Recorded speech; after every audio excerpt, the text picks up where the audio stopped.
বন্য হাতির হৃদয়ে লুকিয়ে থাকা সহানুভূতি আর কোমলতার এক অবিশ্বাস্য সত্যি ঘটনা, যা শুনলে আপনাদের মন ছুঁয়ে যাবে।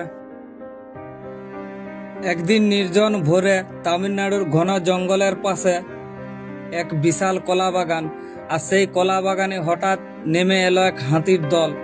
প্রকৃতির সবচেয়ে শক্তিশালী অথচ সবচেয়ে সংবেদনশীল প্রাণী।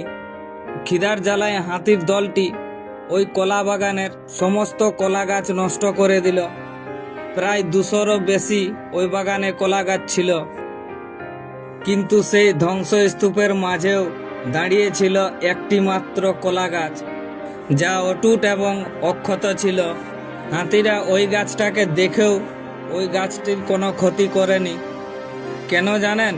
কারণ সেই গাছের পাতার আড়ালে লুকিয়েছিল একটি ছোট্ট পাখির বাসা, আর তার ভিতরে ছিল কয়েকটি নবজাতক পাখির বাচ্চা।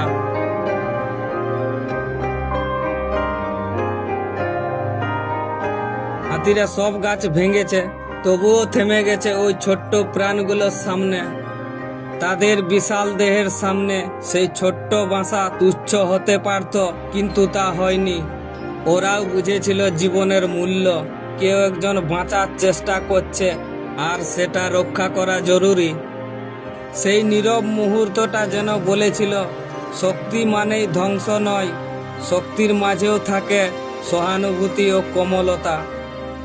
আজ মানুষ যতই নিজের স্বার্থে অন্যের ক্ষতি করতে দ্বিধা নাই করুক, কিন্তু এই বনের প্রাণীরাই শেখায় প্রকৃতির হৃদয়ে এখনো আছে জীবনের প্রতি গভীর অনুভব।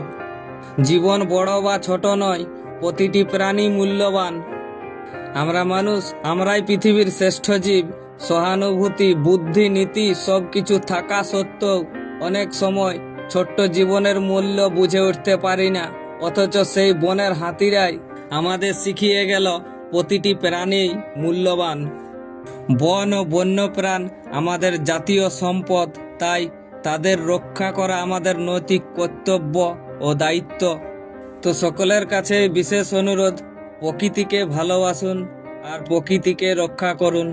বাঁচবো মোরা, বাঁচবে ওরা, এই হোক আমাদের অঙ্গীকার।